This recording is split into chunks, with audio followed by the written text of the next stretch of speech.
We need to bring more nurses into primary care. We need to bring other professionals as well. But at the end of the day, we have to change the delivery system. And in order to do that, we have to do away with the fee-for-service.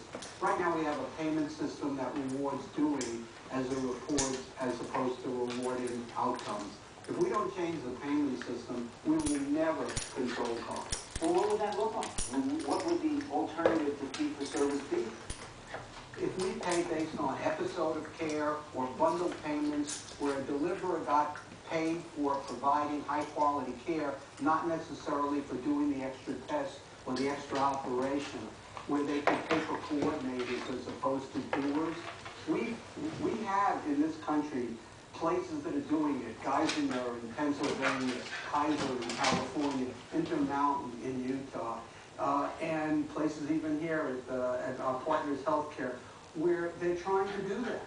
And what we need to do is make that available throughout the country. And in order to do it, we have to change the way we pay for care. Are there things in the toolbox, easy to understand, easy to follow for Americans who have to buy health care, that will help them understand how we're going to lower costs? Well, the most important and most dramatic step we can take right away to recovery is to invest in health information technology and do the redesign, the business process redesign that has to be done with the technology to make certain that we are increasing, and we can do it dramatically, increasing the productivity, safety, and quality of health care.